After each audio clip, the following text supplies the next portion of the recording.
ଜଗନ୍ନାଥ ପିଲାମାନେ ଆଜି ପୋଡ଼ପିଠା ଗୋଫା ଏକାଦଶୀରେ ହୁଏ ପଡ଼ିଗଲା କ'ଣ ସେଦିନ ସଂକ୍ରାନ୍ତି।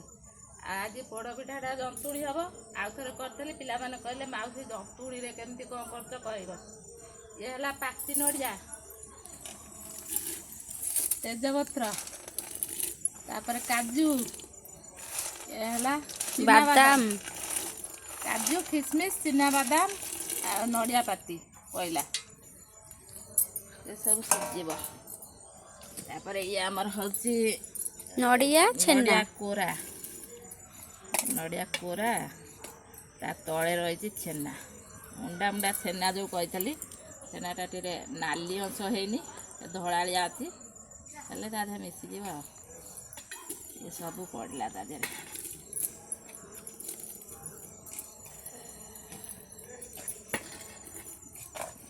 ସବୁ ଫୁଟିବ ଗାବୁ ଗାବୁ ହେଇକିରି।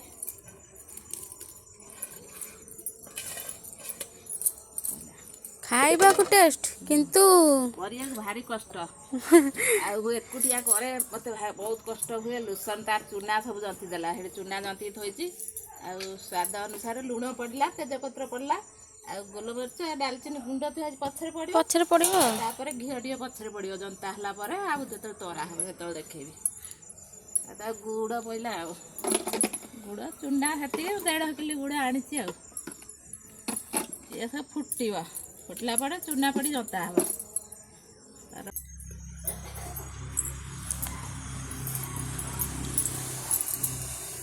ଜନ୍ତୁଣି ଆମର ରେଡ଼ି ହେଇଗଲା।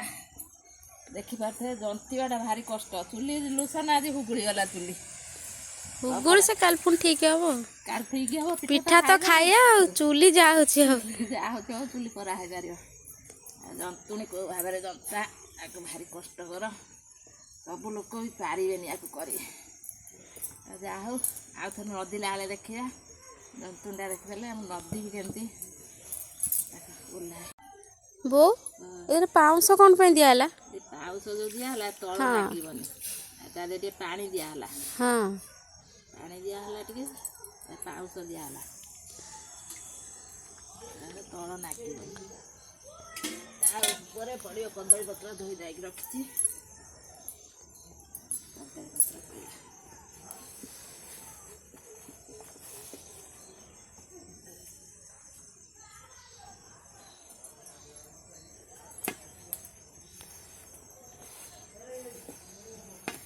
ଦେଖନ୍ତୁ ବୋଉ ଲଦି ଦେଲେଣି। ତାପରେ ଲଦା ସାରିଲା ପରେ ତାପରେ ପତର ପଡ଼ିକି ଘଷି ଦିଆହେବ। ଆଉ ହେଇଗଲା ଆମର ପ୍ରସ୍ତୁତ ପୋଡ଼ପିଠା। ଆଉ ବୋଉ ହାତ ତାତି ଯାଉନି? ହାତ ପଥର ହେଇଗଲା। ଆଉ ଗରମ କିନ୍ତୁ ଚୁଲି ଉପରୁ ପୁରା ଧୂଆଁ ବାହାରୁଛି। ଜନ୍ତୁଣି ତତଲା ଆହୁରି ଅଛି। ପତ୍ରରେ ପାଉଁଶ ପଶିଯିବ ବୋଲି ସେ ଯେଉଁ ଲମ୍ବା ଲମ୍ବା ଅଛି ସେମିତି ନଉଟା ହେଲା। ଘୋରା ହେଲା, ତା ଉପରେ ପତ୍ର ଦିଆହେଲା। ଚଉଡ଼ାକେ ଦିଆହେଲେ ଆଉ ପାଉଁଶ ତା ଭିତରକୁ ଯିବନି। ଆଉ କ'ଣ ଆଜି ପୋଡ଼ପିଠା ତ ହେଲା। ଆଉ କ'ଣ ରେଡ଼ି ମୁନ? ଆମର ତ ସମସ୍ତେ ଖାଇବେ, କିଏ ଖାଇବନି? ନାନୀ ଖାଇବନି। ଆଣିବେ ନେଇଯିବୁ କାଲି। ଆଉ ଥରେ ହେଇଥିଲା ତା ଦିଆହେଇଥିଲା, ସେ ମିସ୍ କରିବ। ତମେ ସବୁ ଖାଇଦେଲ, ଆଉ ଉପରେ ନିଆଁ ନଦା ହେଲେ ହେଲା। ଆଉ